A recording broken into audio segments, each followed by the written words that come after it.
your work is incredibly moving, and the way you talk about music is incredibly moving as well. And just your deep passion for training and all of the different you speak with such a it seems to me that you create with such a sense of love and kind of a grander sense of things. And so I just wonder, from your perspective, what would you say that the role of the artist in the world, in society, is from your perspective?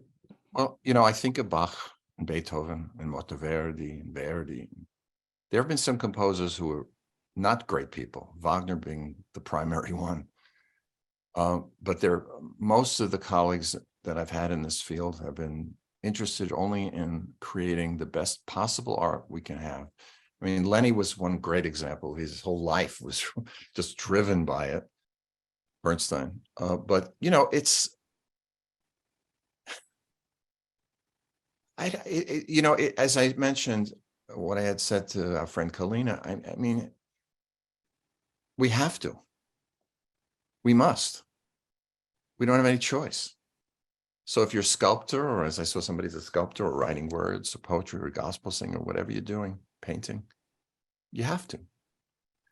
Because it comes from where you are as a human being, where you are with your family, where you have been, where you want to go. When I was in the hospital with COVID, I said, where have I been? But where am I going? You have to ask those questions all the time. With a group of people who are interested in seeking through art a higher spirituality, I would say it's a constant thing. It's a constant thing for any artist to continually think about generating beauty. Part of the problem that some people had with audiences with music after the war, with people like Boulez and Stockhausen, a lot of the music was ugly. But when I spoke to Boulez about it, I mean, he said, well, that's what we were reacting to because we were victims of the war. It's interesting. And they felt through a certain kind of organization, they could organize things, but it was too intellectual. A lot of it didn't come from feeling and from melody. I came from a pop tradition, a jazz tradition, and also from classical tradition, but I combined them. And that's why I want to reach an audience immediately. Like, thank you for your comments very much, Adrian, about the beginning of Voices. This full hour takes one through all the various countries that people were destroyed in or had reactions to. So it was very natural for me to write this because it's, Holocaust studies and being involved in the music of the show has been something that's been part of my life. And connection.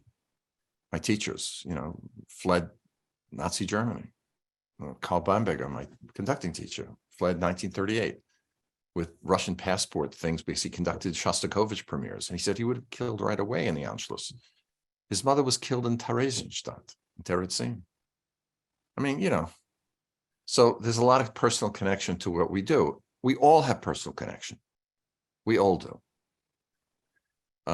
I would say that, when composition students, when I teach at colleges, go in as a teacher, I say to people, we're all geniuses for a few bars, but then we have to know what we're doing. And that becomes a lot of study. If you're a sculptor, you have to understand the history of sculpture. You have to continually see what people are doing, and you have to see what has been done. I'm continually studying Gustav Mahler and Schoenberg and Ives and Lenny even, everybody, always studying it. And other composers you may not have encountered who I knew. So a lot of exposure that generates what it's generated out of you. We have what we call God-given talent, but we have a role to, in the words of J.S. Bach, to work very hard. There's no other way to bring it out. That means revisions. And when I was in Firenze years ago in Florence, and I went to the Academy and I saw the David of Michelangelo and the other sculptures that are there of the people coming out of marble. He was ambidextrous, chipping away at that marble. Think about it. It's a block of marble and out comes the David. Excuse me. So he really knew what he really knew what he had to do, and to just chop these out. But again, he had technique. He learned in the quarries. So work. It shall come. Mm-hmm.